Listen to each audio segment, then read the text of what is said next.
cette Église n'est pas parfaite, elle n'a même pas beaucoup de puissance, mais elle est fidèle à la parole de Dieu, et Dieu met devant cette Église une porte que personne ne peut fermer. Le mot Philadelphie, évidemment, veut dire amour fraternel. C'est l'Église réveillée et l'Église qui est fidèle à la parole de Dieu, la grande Église missionnaire. Dieu met devant cette Église une porte sur le monde que personne ne peut fermer. Maintenant, l'autre photographie se trouve à partir du verset 14, l'Église de Laodicée, verset 15, « Je connais tes œuvres ». Jésus commence de la même façon. Il ne parle pas de doctrine, il parle des œuvres, des actions. Je sais que tu n'es ni froid ni bouillant. Puisses-tu être froid ou bouillant, là où il y aurait un peu d'espoir. Ainsi, parce que tu es tiède et que tu n'es ni froid ni bouillant, je te vomirai de ma bouche. Et parce que tu dis, je suis riche, je me suis enrichi, je n'ai besoin de rien, et parce que tu ne sais pas que tu es malheureuse, misérable, pauvre, aveugle et nue, je te conseille d'acheter, non plus de recevoir comme un don, mais d'acheter de l'or éprouvé par le feu, c'est-à-dire une véritable foi, et des vêtements blancs, et un collier pour les yeux, afin que tu vois. Deux tableaux, deux églises. L'église devant laquelle Dieu met une porte grande ouverte, et l'église que Jésus-Christ risque de vomir de sa bouche. C'est-à-dire, l'église peut arriver à un point où même Jésus-Christ refuse de la reconnaître en tant qu'église. Nous savons par plusieurs écrits du Nouveau Testament qu'à la fin du siècle, avant le retour de Christ, il y aura une grande église prostituée, apostate, tiède et même persécutrice des martyrs de Jésus. La Bible nous met constamment en garde contre cela. Il y a toujours eu des églises semblables. Il y a dans ces deux petites lettres deux portes. Devant l'église de Philadelphie, Dieu met une porte pour l'évangélisation. Mais dans l'église de Laodicée, la porte est simplement la porte de chaque famille, de chaque individu qui veut recevoir le Christ. Mais il me semble que la porte de la chapelle, de la salle, de l'organisation, de la grande activité, eh bien, Jésus-Christ ne se présente même plus à la porte. Il n'est pas à l'intérieur, il ne veut même plus entrer, mais il cherche à entrer par ça, par là, dans les familles, dans les maisons où il trouve un véritable accueil. Et il est prêt à le faire. Maintenant, face à la situation actuelle dans le monde, dans l'Église contemporaine, que devons-nous faire? Moi, je crois qu'il y a deux échelons de travail. Nous pouvons travailler dans le cadre d'une œuvre existante, ou nous pouvons faire du neuf. Je crois que Dieu appelle les uns et les autres à faire quelque chose selon sa propre sagesse. C'est Dieu qui sait où il nous désire. Je crois que Dieu laisse, même dans des églises croulantes, ses témoins le plus longtemps possible. Mais il arrive un moment, comme pour l'église de Babylone, la grande Babylone de l'Apocalypse 17-18, il arrive un moment où il y a un appel de la part de Dieu. Sortez d'elle, mon peuple. Ne participez plus à ses péchés, de peur que vous ne participiez à ses plaies. Bien, nous savons par l'Apocalypse 17, à la fin de l'Apocalypse 17, que les 10 cornes de la bête, sur laquelle la prostituée va dominer au temps de la fin, pendant une période, vont elles-mêmes se retourner contre la prostituée, la détruire, la brûler au feu. Il va y avoir une révolution qui détruira la grande église prostituée. Mais en attendant, alors que cette église est assise sur la bête et contrôle un peu la politique de l'Occident, eh bien, nous voyons cette femme ivre du sang des martyrs de Jésus. Il me semble qu'après une période de persécution atroce de la vraie église, elle-même, elle est rayée de la terre par une révolution politique qui met à la tête des nations l'Antichrist proprement dit, avec une nouvelle religion, le culte de la bête, avec le faux prophète. Ce sera le point culminant de toutes les tendances actuellement, de toutes les idéologies, les philosophies dans le monde. Eh bien, je crois que certains d'entre nous, nous sommes dans des églises qui peut-être finiront très mal. Que devons-nous faire? Je ne crois pas que la réponse immédiate soit de s'estiver devant la difficulté ou le problème. La réponse ne doit pas être négative. Quitter simplement parce que c'est difficile, ce n'est pas une solution. Mais je crois qu'il arrive à beaucoup d'entre nous, et dans les années qui viennent, je crois qu'il y aura de plus en plus cette nécessité de quitter parce que Dieu nous appelle à faire autre chose. Je crois que je dois rester là, à appuyer, à aider, tant que Dieu me veut, dans cet endroit, mais si Dieu ne peut plus se servir de moi là, et si Dieu met devant moi une nouvelle porte, une grande porte ouverte pour faire quelque chose de valable, eh bien, je dois obéir. Et je crois que chacun de nous doit discerner de la part de Dieu seul le moment où nous devons quitter ou si nous devons rester. Moi, je ne peux pas vous dire quelle est la volonté de Dieu pour vous personnellement. Je sais que personnellement, je préférerais être pieds nus dans les rues de la ville à évangéliser les perdus et à les mettre dans le royaume de Dieu que de rester dans une église où tout mon travail part à la poubelle. Je préfère n'avoir rien et avoir Christ et mettre des âmes vraiment dans le royaume de Dieu que de faire un travail où l'Esprit de Dieu est constamment empêché de réaliser la volonté de Dieu. Mais chacun de nous, nous devons obéir à Dieu. Moi, j'ai dû patienter pendant longtemps dans certains milieux, quand j'étais plus jeune, alors que je ne comprenais pas très bien pourquoi Dieu ne me bénissait pas. Mais il est arrivé pour moi personnellement un moment où Dieu m'a libéré de tout. Il m'a envoyé d'ailleurs dans un pays où le Christ n'était pas connu, en Algérie. Il a fallu que je commence un travail pionnier en partant à zéro avec ma femme. Je n'avais que Dieu. Je ne pouvais compter que sur Dieu. Et quelle expérience bénie, formidable. Et lorsque Dieu commence à sauver de jeunes âmes, eh bien, la seule chose que je pouvais leur donner, c'était Dieu et le Nouveau Testament. Je peux vous dire encore quelques petites anecdotes. Je me rappelle les premières âmes, les premiers jeunes que je contactais, qui étaient intrigués parce qu'ils me voyaient faire du colportage, un tas d'autres choses. Ils n'avaient jamais vu un type comme moi. Ils n'ont jamais vu une aussi drôle de tête. Et un jour, ils ont voulu me rencontrer, me demander des explications. Et je leur ai simplement parlé de Dieu en langage quasi scientifique, quasi moitié argot. J'ai dit, j'ai rencontré ça. Fantastique, fantastique. Et puis j'ai dit, on va mettre le contact. Et puis j'ai prié très simplement devant eux pour que Dieu les rencontre. Et à partir de ma première rencontre avec cette petite bande de jeunes, Dieu a commencé à sauver des hommes. Mais je leur donnais tout de suite le Nouveau Testament. Et je leur dis, potissez ça le plus possible chaque jour, et c'est de la dynamite. Mais il faut tout mettre en pratique. Et ils l'ont fait. Et souvent, ils m'effrayaient. Ils faisaient des choses que je n'avais jamais vues faites. Et quelquefois, je pensais, eh bien, que vont dire les autres églises, et puis les autres chrétiens que je connais. Mais Dieu m'avait déjà fait vider de presque toutes les églises, alors je n'avais plus peur.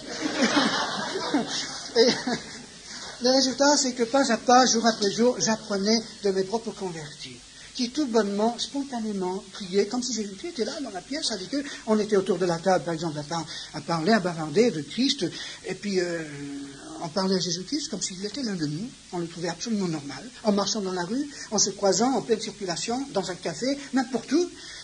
On se disait bonjour, salut, et puis on parlait à Jésus-Christ puisqu'il était là. Mais au bout de 2 ans, Dieu a commencé à sauver des âmes. La 3e année, il y a eu toute une récolte. Et la 4e année, nous avons été inondés et nous supplions Dieu presque d'arrêter parce qu'on n'en pouvait plus. Dès qu'on voyait un nouveau visage qui venait pour se convertir, eh bien, on devenait presque fou. On n'avait plus les forces. Mais quand il lisait le Nouveau Testament, il faisait des découvertes sensationnelles. Je me rappelle une fois lorsque 3 d'entre eux sont venus me trouver et m'ont dit, Ralph, qu'est-ce que c'est que cette histoire de baptême? Avec le Nouveau Testament, j'ai simplement vu à peu près tous les passages qui parlent de baptême. Ils ont dit, bien, pourquoi est-ce qu'ils ne sont pas baptisés? J'ai dit, il faut demander à Dieu. Je ne leur ai jamais parlé ni de cinéma, ni de cigarettes, ni de baptême, ni d'église, ni de Sainte Seine. Je leur parlais de Christ et je leur faisais lire le Nouveau Testament, témoigner, gagner des âmes. Et on priait chaque fois qu'on se rencontrait. Bien, au fur et à mesure qu'ils lisaient le Nouveau Testament, toutes ces choses sortaient. J'ai attendu 6 semaines avant de baptiser ces garçons. Finalement, ils sont venus me dire, écoute Ralph, si tu ne me baptises pas, on trouvera quelqu'un d'autre. On se débrouillera pour trouver quelqu'un. Alors là, j'ai su que c'était le moment. Et nous avons fixé le dimanche pour le baptême. Ils ont loué 2 cars pour amener tous leurs voisins, tout le quartier. Et nous sommes allés le soir avant prier toute la nuit dans les dunes au bord de la mer. Et le lendemain matin, lorsque toutes ces personnes sont venues, Dieu était déjà là. Ils ont donné chacun son témoignage. Je les ai baptisés, j'ai prêché l'évangile. Et un bonhomme de 40 ans est venu nous trouver, il nous a dit, je voudrais être comme vous. Chaque fois qu'on baptisait, il y avait des conversions. Mais tout se passait spontanément et simplement.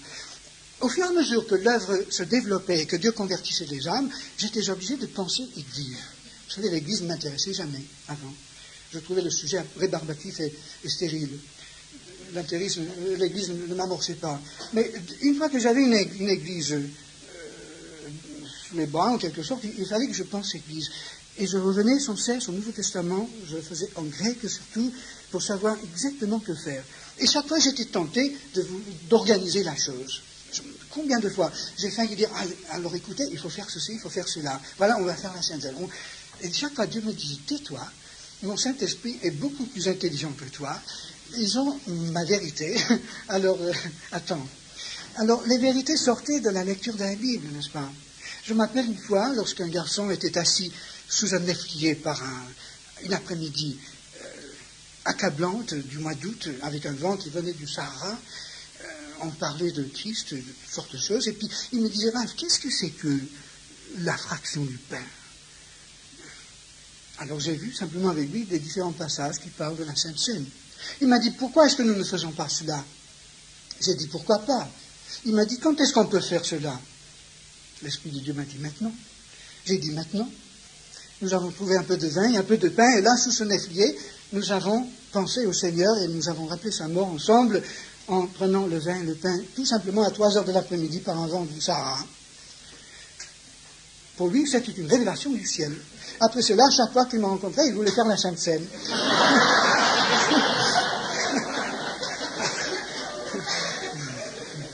Le soir, notre pauvre petite table, qui était le fond d'une caisse de fromage, clouée sur 2 caisses de savon avec une jolie petite nappe, avec tout un tas de jeunes autour qui partageaient nos dernières croûtes de pain. Eh bien, une fois que le souper était fini, ils sortaient les Bibles, on laissait le pain et le vin sur la table, mais chaque fois, ils voulaient faire la Sainte Seine, n'est-ce pas? Ils ne comprenaient pas très bien. Moi, j'avais envie de leur dire, écoutez, il faut quand même une sorte de petite liturgie, quand même, il y a une façon de le faire. Et chaque fois, Dieu me disait, ne touche pas mon travail. Ce sont mes gosses, moi, je veux écouter leur cœur. Alors, il y avait à ces moments de Sainte Seine autour de notre table, il y avait de l'intercession, il y avait de l'étude biblique, il y avait de l'exhortation, il y avait de l'évangélisation, parce qu'il y avait souvent des inconvertis qui se convertissaient même à la Sainte Seine. Il y avait tout, n'est-ce pas? Moi, j'ai essayé de leur expliquer le sens de la Sainte Seine, mais Dieu l'expliquait beaucoup mieux que moi. Et Dieu me disait, mais écoute, là où est l'Esprit de Dieu, la liberté. C'est-à-dire, il faut que l'Esprit de Dieu soit libre pour appliquer sa parole comme lui le veut. Oh, vous savez, je pourrais vous raconter des histoires pendant toute la nuit, mais combien j'ai appris.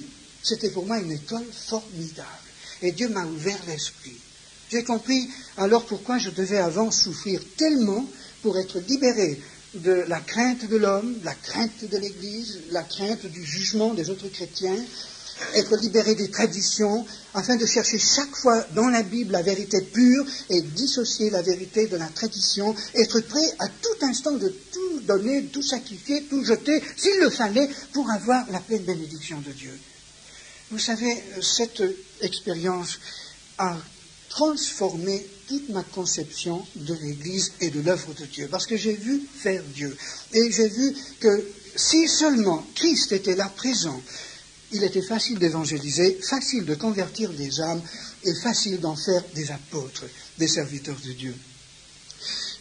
Tout jeune chrétien, une chose me troublait. L'Ancien Testament nous donne un dessin extrêmement compliqué du tabernacle et du temple de Salomon. Même le nombre des épingles était compté et le métal dont il fallait les construire. Dans le Nouveau Testament, je cherchais en vain un dessin pour l'Église, à part quelques petits détails. Il fallait qu'il y ait une autorité des anciens, d'accord, mais je ne trouvais pas, pour ainsi dire, de structure pour l'Église. Et puis je regardais autour de moi, dans tous mes voyages, dans toutes mes expériences, toutes les différentes églises, les différentes façons de faire. D'un côté, j'étais enrichi, d'un autre côté, j'étais troublé. Et j'ai dit, mais pourquoi est-ce que tout le monde est divisé? Pourquoi est-ce qu'on ne se reçoit pas tous en tant qu'enfants de Dieu? Pourquoi est-ce que je ne peux pas passer facilement d'une église à une autre? Eh bien, moi, je le faisais, puisque je voyageais beaucoup. Mais tout jeune, j'étais énormément béni en voyant les différentes façons de faire. Je me rappelle, lorsque je suis venu de mes études en Angleterre, pour la première fois ici en Suisse, je me suis trouvé dans une assemblée où tous les frères se levaient pour prier, et les sœurs restaient assises. Je n'avais jamais vu ça. Mais au fond, l'Esprit de Dieu m'a dit, pourquoi pas? J'étais dans une autre assemblée où tous les frères et sœurs se levaient et se mettaient autour de la table pour prendre le pain et le vin ensemble, et chacun priait en tenant le pain et la coupe dans sa main. Je n'avais jamais vu ça avant. Mais Dieu m'a dit, pourquoi pas? Enfin, j'ai trouvé qu'il y a, j'allais dire, 36 façons de faire la Sainte Seine. Il y a des centaines de manières d'appliquer la parole de Dieu, pourvu que nous ne devenions pas esclaves de ces manières, n'est-ce pas? Alors, tout jeune, déjà, Dieu a commencé à ouvrir mon esprit. Et j'ai compris qu'il y avait beaucoup de façons de comprendre la parole de Dieu. Et j'ai compris assez jeune que les divisions qui existent dans les églises, dans les différents milieux, proviennent non pas d'une fausse interprétation de la Bible, mais de tout ce qu'on greffe sur la Bible. C'est-à-dire, la Bible est claire sur tous les points essentiels, tout en nous laissant une très grande liberté. Mais c'est ce que nous ajoutons à la Bible, c'est la tradition que nous ajoutons à la Bible qui nous divise. Alors, pour revenir donc aujourd'hui vers cette fin de XXe siècle, à l'enseignement primitif de Jésus, et trouver la norme essentielle de base, la simplicité absolue de la conception christique, si je peux employer ce mot, cela nous aidera dans le problème que nous avons avec la nouvelle génération. Je crois que l'une des raisons, la raison principale pour laquelle les jeunes d'aujourd'hui rejettent l'Évangile, rejettent le Christ, nous rejettent l'Église, ce n'est pas parce que Jésus-Christ ne les intéresse pas, mais c'est parce que nous offrons un Jésus-Christ enveloppé de tout un tas d'autres choses. J'ai toujours trouvé, partout où je suis allé, que si je peux présenter Christ dans sa pureté absolue, les jeunes, ils sont amorcés et ils veulent suivre cela.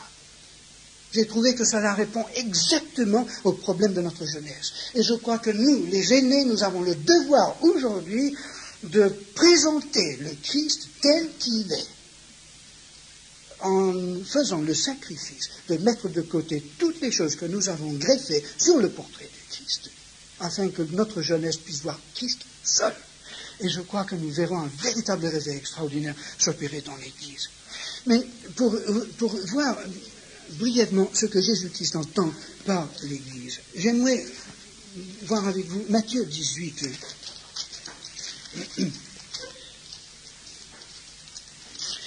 Et verset 20, l'un des versets les plus cités dans la Bible, l'un des versets peut-être le moins bien connu, le moins bien compris. Là où 2 ou 3 sont assemblés en mon nom, je suis au milieu d'eux. Nous nous sommes servis de ce verset pour présumer que la présence de Christ nous serait assurée chaque fois que 2 ou 3 chrétiens étaient dans la même salle en train de chanter le même cantique, etc., comme si Christ était obligatoirement présent du fait qu'on était 2 ou 3 personnes là pour une question religieuse. Bien, je suis certain que Jésus ne garantit pas du tout sa présence, simplement parce que nous sommes quelques-uns réunis, même pour parler de lui. Son enseignement va beaucoup plus loin que cela, et il faut le cadrer dans tout l'enseignement de son évangile et de ce chapitre en particulier. D'ailleurs, le sens du grec, de la phrase grecque, me fait plutôt traduire un peu librement, mais je crois en saisissant bien la pensée de Jésus, ce verset de cette façon. Là où 2 ou 3 sont intégrés dans ma personne, je suis là au milieu d'eux. Je suis certain que c'est là la signification de la pensée de Jésus. D'ailleurs, Jésus ne dit pas « réunis en mon nom ». Le grec, c'est la préposition « aes » plus l'accusatif qui apporte toujours l'idée d'un mouvement, un mouvement vers un centre de gravitation, n'est-ce pas ? Le verbe et la préposition ensemble, avec l'accusatif, nous donnent l'idée d'une gravitation vers un centre. Jésus ne veut pas dire simplement qu'il faut 2 ou 3 personnes dans la même pièce ou dans la même ville pour que sa présence soit assurée, mais il faut que ces 2 ou 3 personnes soient intégrées en lui, ensemble. Comme les électrons sont intégrés dans l'atome avec le proton, le neutron et le reste pour former l'atome. Et comme les éléments de la cellule sont intégrés dans le noyau pour former la cellule biologique, n'est-ce pas ? Ce chapitre, avec tout le reste de l'enseignement de Christ et les choses que j'ai vécues, m'ont fait réfléchir profondément sur la question de l'Église. Je suis sûr que Jésus-Christ, dans sa conception primitive de l'Église, ce qu'il entendait par l'Église, voulait dire le suivant. Jésus-Christ est l'auteur non seulement de la Bible et de l'Église, mais aussi de l'univers. Il a construit tout l'univers sur le paradoxe de l'atome et de la cellule biologique. Complexité dans l'unité. Unité fantastique, complexité fantastique. Nous n'avons pas le temps de rentrer dans les détails, ce serait très intéressant. Mais le même Jésus qui a conçu la cellule biologique qui est à la base de toute vie sur cette terre, et de l'atome qui est à la base de tout l'univers, ce même Jésus a conçu l'Église. Et je suis sûr qu'il l'a conçue de la même façon. Pour Jésus, l'Église, essentiellement, c'est une cellule spirituelle, dont lui est le noyau. La cellule, on commence à la découvrir depuis une vingtaine d'années seulement. Les savants nous disent des choses fantastiques sur la cellule. Nous savons maintenant que la cellule n'est pas simplement un petit bout de protoplasme, comme on pensait le siècle dernier, mais c'est comme une grande ville, comme Genève, comme Lyon, avec un immense bureau central, avec des lignes téléphoniques et des artères qui vont dans tous les sens et qui alimentent toutes les usines avec le code génétique et avec les messages qui sont transmis par les ribosomes, etc., pour créer finalement de nouvelles cellules. C'est fantastique. C'est comme la complexité d'une grande ville qui est organisée par un seul cerveau. Et le code génétique est tellement compliqué, il est composé simplement d'une combinaison de 4 acides seulement, 4 lettres si vous voulez, 4 acides nucléiques. Mais c'est tellement compliqué que si on traduisait le code génétique de n'importe lequel d'entre vous, et on le traduisait en français, et on l'imprimait sur du papier, cela remplirait à peu près 1000 volumes de 500 pages chacun. Et tout cela est contenu dans les gènes qui sont tellement microscopiques qu'on ne les a même pas encore vus avec le microscope. Mais on connaît ces choses déjà. Et les ribosomes qui transmettent le code génétique aux différentes usines qui fabriquent les différentes parties du nouveau corps, n'est-ce pas, peuvent lire le code génétique en 10 secondes. Et les usines, si vous voulez les appeler des usines, dans la cellule qui font les différentes parties, peuvent transmettre le code génétique en action de manière à fabriquer les parties en 20 minutes. Vous savez, si seulement les gens voulaient aborder la science avec un esprit ouvert, personne ne serait athée. Moi, je crois que pour être athée, il faut avoir beaucoup de foi.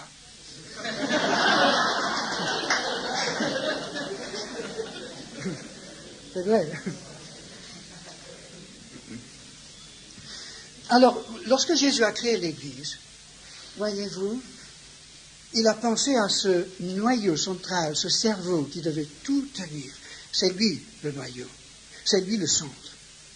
Et comme les atomes sont greffés en orbite autour de l'atome, comme les différentes parties de la cellule sont greffées dans l'unité de la cellule autour de ce noyau central, de même, toutes les différentes parties, les différents éléments du corps de Christ sont greffés sur la personne de Christ même. Et c'est dans la mesure où je suis personnellement en communication avec Christ que je peux être réellement en communication avec mon frère. Jésus concevait donc la cellule comme un minimum, le minimum de 2 ou 3 personnes, tellement en communion avec lui, que la communion sur le plan horizontal était l'équivalent de celle sur le plan vertical. Et l'Esprit de Dieu pouvait passer entre tous les membres, en passant par l'un aux autres, en se distribuant d'une façon tout à fait égale. Vous savez que pour avoir une batterie, une pile, il faut normalement un minimum de 2 ou de préférence 3 éléments qui doivent être liés par un fil et ensuite chargés avec la force électrique. La pile tient la force et on peut s'en servir quand on veut, pour n'importe quoi, n'est-ce pas? Eh bien, Jésus concevait l'Église comme une pile, comme une batterie, un réservoir de force, d'énergie, capable de se reproduire, capable de faire n'importe quoi, au moment voulu, n'est-ce pas? Voilà comment Jésus concevait son Église. Maintenant, Karl Marx a bien compris l'idée de Jésus. Il y a une centaine d'années, Karl Marx a lancé son idée, qu'il a volée auprès de Jésus, alors que l'Église a continué à faire son petit train-train et à bâtir ses grands édifices, ses structures, à maintenir son statu quo, à se diviser, à se subdiviser, etc., à verser des tas d'argent dans des choses inutiles, Alors que Marx a lancé l'idée de la cellule communiste et a mis tout l'argent possible qu'on sacrifiait en se serrant la ceinture pour imprimer la doctrine de Marx et pour remplir le monde de ce mensonge. Et aujourd'hui, non seulement la moitié du monde est sous l'égide du communisme, mais tout le reste du monde est pénétré du communisme. Et nous risquons un jour de voir une emprise mondiale de ce mouvement communiste. Marx a compris ce que l'Église a mis en oubli. Écoutez, chers amis, lorsque l'Église désobéit à la vérité, Dieu envoie d'abord le prophète pour rappeler l'Église à la vérité, n'est-ce pas? Mais si l'Église n'écoute pas le prophète, Dieu ensuite commence à parler par une sorte de caricature de la vérité. Il y a 1300 ans, l'Église a oublié 3 vérités en particulier. La fraternité de tous les croyants, puisque le cléricalisme a commencé à naître, le Vatican a commencé à se développer vers le 7e siècle, le 6e siècle. Ensuite, on a mis entre Dieu et Jésus-Christ et l'homme toute hiérarchie angélique et hiérarchie de l'Église, n'est-ce pas? Le système du Vatican, etc., et le culte de Marie. Et finalement, les idoles qui remplissaient les églises, on commence à avoir des statues partout, et enfin ces deux choses vont ensemble. Et puis troisièmement, la Bible a été de plus en plus remplacée par la tradition. Ensuite, le diable a suscité une caricature de la vérité de l'Église, qui a mis en évidence ces 3 choses. L'islam, Mahomet a lancé dans le monde le Coran, qui est exactement de la même dimension du Nouveau Testament, qui a été pris à la lettre par les musulmans et qui a été propagé à la pointe de l'épée depuis l'Atlantique jusqu'en Asie centrale. En 2 générations, ils ont rayé de la terre la moitié du monde chrétien. Et partout, ils ont abattu les statues et les idoles dans les églises, ils ont accusé les chrétiens d'être des idolâtres, et ils ont dit que tous les croyants sont frères, on peut prier Dieu n'importe où, même en plein désert, sans l'intermédiaire d'aucun autre homme. J'ai parlé à l'Église d'une façon sévère. L'Europe a été sauvée tout juste par la peau de ses dents, en quelque sorte, comme on peut dire. Il y a 1300 ans. Aujourd'hui, Dieu a suscité, ou elle a permis que le diable suscite une immense caricature des vérités que l'Église a perdues. Nous n'avons qu'à regarder autour de nous et derrière le rideau de fer pour voir ce qui se passe. Le communisme aujourd'hui présente les mêmes caractéristiques que l'Église devait avoir, n'est-ce pas? Et si maintenant nous ne pouvons pas apprendre, eh bien, qu'est-ce que nous pouvons espérer? Comme l'islam a avalé la moitié de l'Église à cette époque-là, nous risquons d'être avalés finalement par la caricature qui aujourd'hui nous affronte. Mes amis, moi je crois que nous devons revenir à la Bible. C'est notre seul espoir. Chapitre 18 de Matthieu nous présente 7 lois. Et je ne vais pas rentrer du tout dans les détails, mais je vais simplement vous signaler ces 7 lois. Moi je crois que ces 7 lois sont la base de toute vie communautaire, que ce soit dans l'éthique d'évangélisation, la cellule primitive en quelque sorte, que ce soit dans ce que nous appelons l'Église, dans toute action spirituelle, en communauté, dans la collectivité, nous devons tenir compte de ces 7 lois. Il y a la première loi, la loi de l'humilité, verset 4. Et mettons ce chapitre dans son contexte, Jésus-Christ descendait du mont Hermon, il venait de dire à ses disciples qu'il allait à la croix, et puis il rentrait à Capernaum, les disciples le suivaient à une grande distance derrière, Jésus entendait emporter sur le vent leur voix en colère de temps en temps, quand ils sont rentrés dans la ville de Capernaum, nous lisons cela dans Marc 9, n'est-ce pas, Jésus disait, qu'est-ce que vous discutez en chemin? Et ils avaient honte de dire. Finalement, Jésus a fait sortir la vérité. Oui, ils se s'étaient disputés pour savoir qui serait le patron dans l'Église, qui était le plus grand dans le royaume de Dieu. Alors Jésus leur dit ensuite cet enseignement du chapitre 18 de Matthieu. Il dit, écoutez, vous ne serez même pas dans le royaume de Dieu si vous n'êtes pas comme des petits gosses. Et si vous voulez être grand dans le royaume de Dieu, il faut devenir comme un petit enfant. Voilà la loi numéro 1. Alors, si nous voulons faire quelque chose dans l'Église, si nous voulons qu'il y ait une Église qui marche, une cellule spirituelle qui fonctionne, eh bien, voilà la première loi. Deuxième loi, verset 5, il faut recevoir en mon nom un petit enfant, puisque comme ça vous recevez moi-même. Et dans Marc, je crois qu'il dit un petit qui croit en moi. C'est-à-dire, nous n'avons pas le droit de refuser notre communion à un seul chrétien qui est précieux à Jésus-Christ. Si je rejette un enfant de Dieu, je rejette Jésus-Christ. Donc, ma communion doit être large comme le cœur de Dieu lui-même, n'est-ce pas? Je ne peux pas donner ma communion à celui qui nie Jésus-Christ. D'ailleurs, la raison principale pour laquelle je ne peux pas m'appeler œcuménique dans le sens moderne du mot, je le suis dans le vrai sens biblique, à fond, mais je ne peux pas me joindre au mouvement œcuménique de nos jours, puisque ce mouvement me demande de donner ma main droite de communion à quelqu'un qui nie la divinité du Christ et l'inspiration divine de la Bible, je ne peux pas le faire, et ma main gauche à quelqu'un qui met la Vierge, le pape et un tas d'autres choses entre Jésus-Christ et moi. Je ne peux pas le faire, n'est-ce pas? Ce serait nier la vérité. Mais tous ceux qui possèdent la vérité, qui admettent la vérité, et qui sont des enfants de Dieu, sont mes frères, et je dois les aimer. Troisième loi, verset 6, si quelqu'un scandalisait un de ses petits, il vaudrait mieux qu'il meure tout de suite, jeté dans la mer, avec une meule de moulin attachée à son cou. Scandaliser veut dire faire tomber.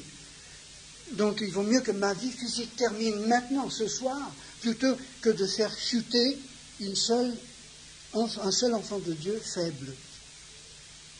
Si par mon attitude, ma dureté, ou mon mépris, ou mon orgueil, ou mon intransigeance, ou mon insistance sur une doctrine, fait tomber, fait chuter, fait rebuter un jeune enfant de Dieu, eh bien il vaut mieux que je finisse, que Dieu m'enlève la vie physique ce soir, puisque je dois répondre devant Christ à son tribunal pour la chute de cette âme.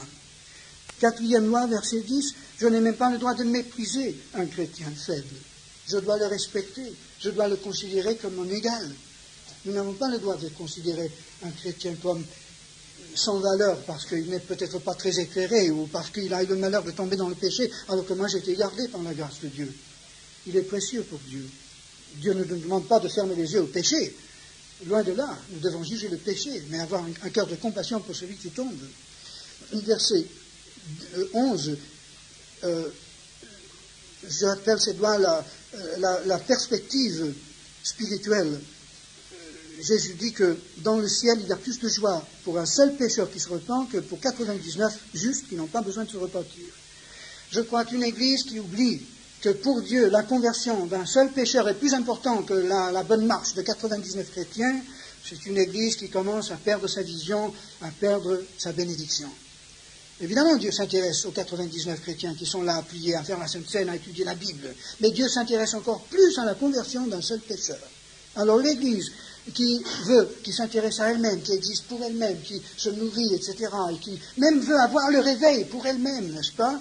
Mais qui ne fait pas tout cela dans le but de faire connaître Christ jusqu'aux extrémités de la terre et rassembler les âmes et les amis dans le royaume de Dieu, convertir à tout prix quelques pécheurs, l'Église qui n'a pas cette perspective, elle déraille, elle part à la dérive, et finalement Dieu ne peut plus bénir cette Église. D'ailleurs, tous les nouveaux mouvements qui se déferlent aujourd'hui sur notre monde, je crois qu'on peut les mesurer un peu par cet enseignement de Christ. Quel est le but de tel et tel mouvement? Est-ce que c'est simplement pour, excusez l'expression, pour regonfler l'Église, ou est-ce que c'est réellement pour que l'Église puisse atteindre le monde pour Christ? Et puis, la 6e loi, versets 15 à 17, la loi de la réconciliation, en 3 étapes. Je n'ai aucun droit de parler de mon frère derrière son dos. Il faut que je le voie face à face. Et ça, je ne peux le faire que lorsque j'ai tellement prié pour lui que je l'aime et je ne risque pas de me mettre en colère.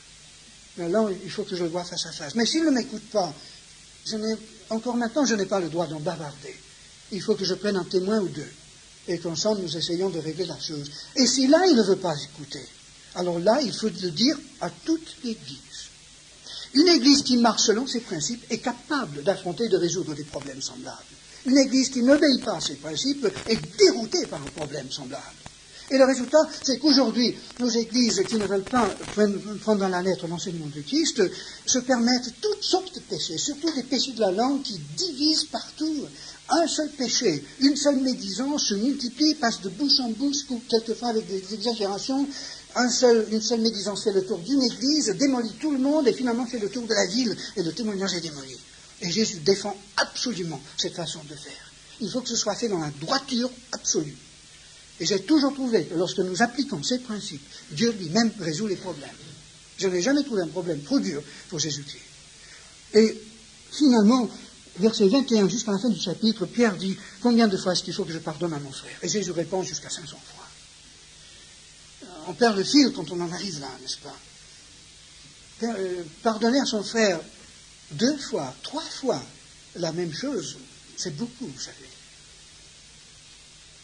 Le garçon qui m'a fait le même vilain tour 2 fois, 3 fois en un mois ou en un an, vous savez, j'ai de la peine à pardonner. Mais Jésus dit qu'il faut pardonner. Et puis il raconte l'histoire de cet homme qui a été pardonné une fortune incalculable par son maître et qui après a saisi par la gorge son camarade, lui a dit « Parce que tu me dois 50 francs, je te mets en prison. » Et puis le maître le rappelle, il lui dit « Mais tu n'as pas compris le pardon. Je t'avais pardonné, tu ne sais pas ce que c'est que le pardon. Tu n'es pas pardonné, tu n'as pas compris, tu n'as pas reçu mon pardon. Tu n'as rien compris, tu vas en prison. Allez. » Et Jésus ajoute à la fin du chapitre, c'est ainsi que mon Père Céleste vous traitera, il parlait à Pierre, Jean, Jacques, André, toute la bande, si vous ne vous pardonnez pas chacun de son frère du fond de son cœur. Que voulait dire le Seigneur, que voulait-il dire par là? Que nous pouvons perdre notre salut si nous ne le pardonnons pas? Je ne le pense pas. Mon salut dépend de la grâce de Dieu, de la parole de Dieu et du sang de Christ. Mais ce que je peux perdre, c'est le pardon paternel de Dieu. Le pardon judiciaire est acquis pour toujours par le sang de Christ. Mon salut dépend de ce pardon. Mais pour chaque péché que je commets après ma nouvelle naissance, je dois obtenir le pardon paternel de Dieu, non pas pour obtenir à nouveau mon salut, mais pour obtenir ma communion avec Dieu. Et Dieu refuse de me donner sa communion, de me remplir de son esprit, de m'utiliser, de bénir ma vie et mon travail, si je ne pardonne pas à mon frère. Peut-être que le Christ veut dire plus que cela, je ne sais pas. Mais il veut dire au moins cela dans ce chapitre. Alors le pardon est indispensable. Alors si une petite communauté, 2, 3, 4, 30, que Dieu forge en cellules, vit selon ses lois spirituelles, Dieu peut faire au travers de cette cellule tout ce qu'il veut.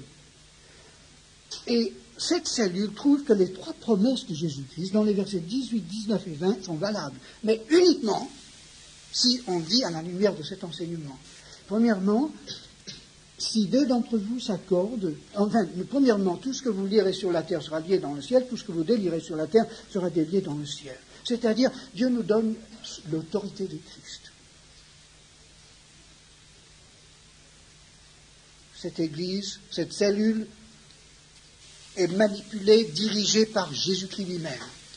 Deuxièmement, deuxième promesse, verset 19, si 2 d'entre vous s'accordent sur la terre pour demander une chose quelconque, elle sera accordée. La prière est exaucée.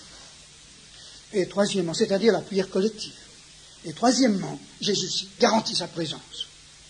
Et c'est cette présence de Christ qui fait tout. Si cette présence explosive, tangible, réelle de Jésus-Christ, au milieu du noyau, au milieu de la cellule, si elle n'est pas là, il n'y a rien. Même si nous avons toute la doctrine, toute la formule, toute la structure, tout ce que vous voulez, nous n'avons rien. Nous n'avons que 4 murs, nous n'avons que quelques morceaux d'humanité, nous n'avons rien. C'est comme le temple qu'Ézéchiel a vu dans sa vision lorsque la Shekinah de Dieu partait de Jérusalem. Et quelques semaines ou quelques mois après, le temple était rayé à la terre par Nebuchadnezzar. Mais Dieu d'abord est parti. Cette présence de Christ est indispensable. Alors, je crois que si nous avons cette conception de l'Église, il n'y aura pas le moindre problème pour la nouvelle génération. Là, nous avons la réponse. La nouvelle génération cherche la réalité absolue, dénudée de toute hypocrisie, de tout ce qui est faux. Elle cherche une véritable société. Elle cherche un amour, une sécurité. Et je sais par expérience que lorsque Dieu a un petit noyau sur la terre qu'il peut remplir de la présence de Christ, il est facile d'évangéliser parce que vous parlez à n'importe qui, au boulanger ou au percepteur, vous lui dites, vous savez, on a quelque chose de sensationnel. Il dit quoi? On lui dit, venez voir. On sait très bien que si on peut le mettre pendant 2 minutes en contact avec 2 ou 3 membres du groupe, tout de suite il sera amorcé, n'est-ce pas? Et c'est comme cela que nous avons vu des jeunes musulmans se convertir. C'est comme ça qu'Alain Chouakier a été converti. Je me rappelle la première fois que j'ai rencontré Alain Chouakier, je devais rencontré 2 ou 3 autres jeunes, ils ont raté le rendez-vous, je suis allé les trouver, je les ai trouvés sous les étoiles, en train de parler avec 2 jeunes musulmans, dont l'un était Alain Chouaquier. Et nous avons parlé pendant 3/4 d'heure sous les étoiles de Christ. Alain, à la fin, il a dit, enfin son nom c'était Ali, il a dit, ça me pénètre. Et puis il est parti. Et les autres, nous étions 3 ou 4, nous avons bombardé le ciel avec nos prières. Nous avons dit, Dieu, tu ne peux pas le laisser partir comme ça. Seigneur, ramène-le. Il faut absolument qu'il se convertisse. Nous nous sommes levés après une vingtaine de minutes de prière. Il était là à la porte avec un sourire comme ça. Il a dit, il fallait que je revienne. Eh bien, il a mis 2 ans pour se convertir. D'autres ont mis moins de temps. Un autre jeune qui est à Paris actuellement, qui était musulman, a été converti en 2 heures. Cela dépend, n'est-ce pas? Mais tous les 2 ont été convertis par cette présence de Christ. Et j'ai trouvé que, en discutant avec les musulmans en Afrique du Nord, on pouvait discuter pendant 40 ans sans les convaincre. Les arguments ne les convainquaient pas, ne les touchaient pas. Mais c'est cette présence de Dieu sur la terre qui les convainquait. Ils savaient que cela, c'était Dieu. Et on n'avait pas besoin de les convaincre. Il fallait simplement l'expliquer et puis les aider à faire le pas. Je suis certain que dans les années qui viennent, cette œuvre tiendra. Mais sinon, chers amis, je suis tout autant convaincu que dans les années qui viennent, 95 ou peut-être plus de notre travail disparaîtra.